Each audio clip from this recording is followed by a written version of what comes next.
చేపలన్నీ కలిసి కొంగల్ని మింగేసే రోజులు వచ్చాయి గురు. మోటా ముల్లే సర్దుకుని బిషానా ఎత్తేసి మీ ఊరు వచ్చి సచ్చేదాకా నీ పాదాల దగ్గరే పడుందామని అనుకుంటున్నాను. నువ్వే వచ్చేసావు. సర్లే, మధ్యలో వెళ్ళి డోల్తో మొరపెట్టుకున్నట్టుంది ఒరే లింగం. నిప్పుకే చెదలపెట్టే రోజులు వచ్చారా? ఆ కోట్లో పాక వేసి కోటీశ్వరుని అయిపోదామని ఆశపడ్డానా? నా కాళ్ళు నడవ ఎరగొట్టేసి నన్ను ఫుట్బాల్ ఆడేసాడు ఆ రాజశేఖరం. నేనే కొత్త కాళ్ళు ఎత్తుకుందాం అనుకుంటున్నాను మీద పడి బతకడానికి. సరిగ్గా ఇక్కడ నా పరిస్థితి అట్టాగే ఉంది గురు. కంసుడి పాలిట శ్రీకృష్ణుడు పుట్టినట్టు ఇక్కడ నాకో శత్రువు పుట్టాడు. అమ్మనా తల్లి సిగత్తరగా, అమ్మనా అమ్మమ్మ సిగత్తరగా. ఎక్కడి నుంచి వచ్చాడో ఏమో. ఇక్కడ రైతుల పువ్వులన్నీ సాగు చేసి పండించి వాళ్ళ బాకీలన్నీ నా మొక్కాన కొట్టాడు. ఎవడరాడు? ఎవడయ్యా అంత అసాధ్యుడు?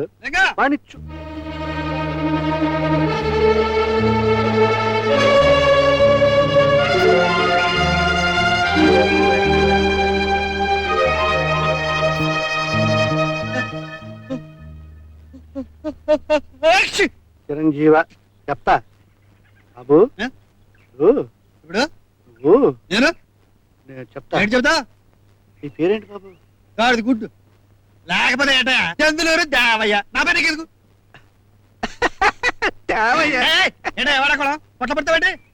నీ ముక్కు నాకు తెలియదు, నా మొహం నీకు తెలియదు. ఏంటి నక్క మొహం వేసుకుని ఏడకలాడుతున్నా?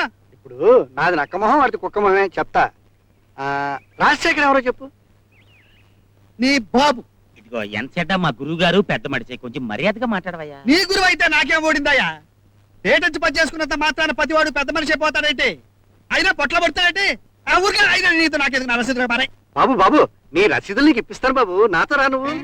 ఓ నువ్వు అక్కడ పద. ఏమిటి నిన్ను రమ్మన్నానా? మరే అబ్బే నిన్ను కాదు బాబు, నువ్వు పద. నువ్వు ఇక్కడే ఉండు. ఏంటి గురుగారు, ఆ దేవయ్యని చూసిన దగ్గర నుంచి కాల్లో ముళ్ళు గుచ్చుకుని ఏనుగులా కంగారు పడిపోతున్నారేంటి? చెప్తా. చెప్పు చెప్తా. చెప్పు చెప్పు చెప్తా. చెప్పు. వాడు నా శత్రువు. ఆడిని శత్రు కాడయ్యా. నా ఇరిగిపోయిన కాళ్ళు నడువును. ఆ దేవయ్య చెప్పినట్టు ఆడు నిజంగా దేవయ్యే. ఆ ఇంట్లోంచి పారిపోయిన శ్రీధర్ కాకపోతే నీ డబ్బుకి 10 రెట్లు డబ్బు నీకొస్తుంది, నా ఆస్తికి 10 రెట్ల ఆస్తి నాకొస్తుంది. చెప్తా. 13 ఎక్కం అంత కష్టంగా ఉంది, నాకేం అర్థం కాలేదు. అర్థం కాదయ్యా, చెప్తా. ఆ రాజశేఖరం కొంప గుండం కాడానికి ఎంతో టైం లేదు. ఆ శ్రీధర్ గాడే ఇంట్లో ఉంటే తన ఇంటిని తను చక్కదిద్దుకునేవాడు. వాడు ఇప్పుడు లేడు కనుక ఈ దేవయ్య గారిని ఆ ఇంటికి తీసుకెళ్లి ఆ కొంపను మనం పూర్తిగా దోచేద్దాం. ఆ శ్రీధర్ గారికి దేవయ్యకి చాలా పోలికలు ఉన్నాయి. కానీ ఇది శ్రీధర్ ఏమో నాకు కొంచెం అనుమానంగా ఉంది. ఆ అనుమానం వెంటనే తీర్చేసుకోండి. దేవయ్య అయితే నీ పేరు దేవయ్య అన్నమాట? కాదు, ఒడ్డు సముద్రుడు. ఒడ్డు సముద్రుడు మా బామ్మర్ది పేరు. నా పేరు దేవయ్యో అంటే మళ్ళీ దేవయ్య అని అడుగుతారటయ్యా. ఇది నాకెందుకు? నా రసీదు లాగా పడాయి.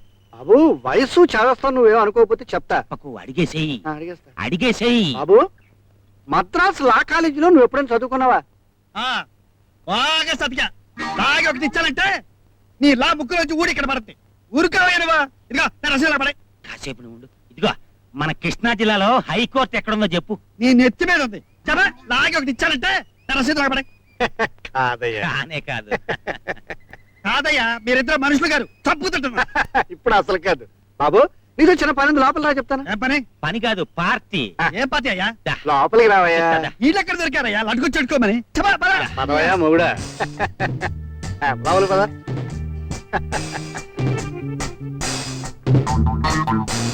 ఏంటయ్యా ఎంత నడిచినా జరగడం లేదు. ఎంతమందికి నామం పెట్టి సంపాదించారు ఈ భవనం? లెక్కల తర్వాత చూసుకుందాం గానీ ముందు నువ్వు కూర్చో. కూర్చుంటారంటయ్యా అసలు విషయం చెప్పకుండా. ఇదిగో దేవయ్య, ఈ మ్యాన్ నాది, ఈ పరుపు నాది. నన్నే కూర్చోవద్దంటే అలాగా మరి బిలో డిగ్నిటీ మేము కూడా కూర్చుంటాం. కూర్చోండి. చెప్తా. దేవయ్య నువ్వు ఎప్పుడైనా నాటకాలు ఆడేవయ్యా? చిన్నప్పుడు నాటకాల్లో ఆడవేషాలు వేశాను, మగ వేషాలు వేశాను. రామాపురంలో రాగం మొదలెడితే బొబ్బర్లకు కలిసారు. ఇంత నట సామ్రాట్ మన పక్కన ఉండగా మన నాటకానికి వెళ్ళోటయ్యా. దేవయ్య ఓ పెద్ద ఇల్లు పెద్ద సమస్యలు పడింది, నువ్వు చిన్న సహాయం చేయాలయ్యా. ఇదిగా మంచి పనులు చెబితే చేయడానికి సిద్ధం. ఏమన్నా లటుకు చిటుకు అని చెప్పారో నా వల్ల కాదు. ఇదిగో ఊరికనే వద్దు, నీకు డబ్బిస్తాం. నేను గడ్డి పెడతాను, తింటారా? బాబు మేము చెప్పిన పని చేస్తే నువ్వేం పెడితే తింటాం. సరే చెప్పు. చెప్తా. ఇప్పుడు హైదరాబాద్ లో రాజశేఖరం అని ఓ దౌర్భాగ్యుడు ఉన్నాడయ్యా. ఇదేంటిది? బాబు నువ్వు ఈగలు తోలుకునేటప్పుడు మాతో చెప్పు, మేము దూరంగా ఉంటాం, అప్పుడు తోలుకుందు గాని. అటగలి చెప్పు. ఆ రాజశేఖరానికి ఒక కొడుకున్నాడు. ఉమ్. అంత గొప్ప ఇంట్లో హాయిగా తిని తిరగలేక ఉమ్. ఓ రోజు బుద్ధుడు అయిపోయి ఇంట్లోంచి వెళ్ళిపోయాడు. అయ్యో. అతని తల్లి వాడి కోసం బెంగ పెట్టుకొని ఓ రోజు చచ్చింది. ఆ ముసలాడు పిచ్చెక్కి గిన్నెల్ని చెంబుల్ని మమ్మల్ని తన్నేస్తున్నాడు. మతి పోగొట్టుకుని మన లోకంలోంచే బయటికి పోయేటట్టుగా బతుకుతున్నాడయ్యా. ఏమిటి నీకు అర్థమైందా? ఆ పిచ్చోడు ఆస్తిని పశువులకి పక్షులకి రాసిస్తానంటున్నాడు. ఈలోగా మా అదృష్టవశాత్తు నువ్వు కనిపించావు. నువ్వు అచ్చు ఆ శ్రీధర్లాగే ఉంటావు, పైగా నటుడు. నువ్వు శ్రీధర్గా ఆ ఇంట్లో ప్రవేశిస్తే పశువులు పాలు కావాల్సిన ఆస్తి మనకు దక్కుతుంది. చెప్తా. ఇంకేం ఆలోచించుకో, అవుననేసేయి. అవును, ఆ ఆస్తి పశువులకు పక్షులకు కుక్కలకి నక్కలకి దక్కడానికి వీలు. భార్యను పోగొట్టుకున్న ఆ తండ్రికి కొడుగ్గా ఆ ఇంటికి వస్తా. మీరు అనుకున్నది నెరవేరుస్తారు.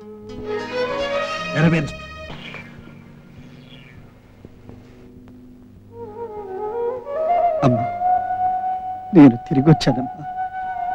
కానీ నువ్వు తిరిగి రాలేని చోటుకి వెళ్ళిపోయావా?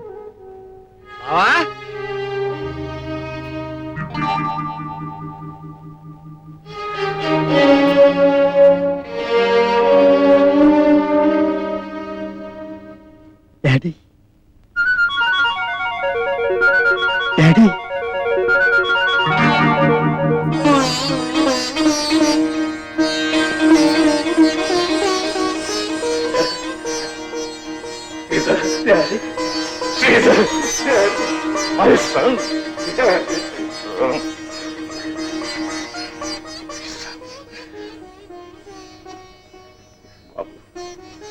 ఇన్నాళ్ళకు వచ్చావా?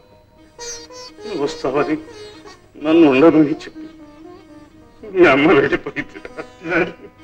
ఊరుకోండి.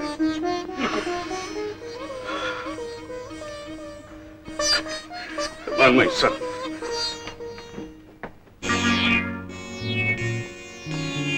ఆ మగీడమ్మ అక్కడ బంగారంగా కొమ్ముల్లో అడుగు పెట్టినప్పటి నుంచి వాడెక్కడ తప్పటడుగు వేస్తాడో నేను కంగారు పడితే వస్తుంటే మనకంటే ఒక అడ్వాన్స్ ఒక అడుగు ముందే వేసాడు. ఏం నాటకం ఆడేటయ్యా?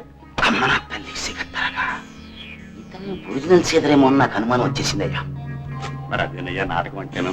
మనకు అనుమానం, ఆ ముసలాడికి నమ్మకం కలిగించడమే నాటకం. చెప్తా.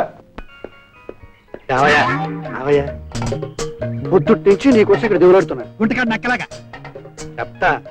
ఆ ముసలాన్ని నేను ఇప్పుడు ఇక్కడికి ఎందుకు రప్పించానంట? రంగంలోకి దిగాలిగా. రంగము లేదు, లింగము లేదు.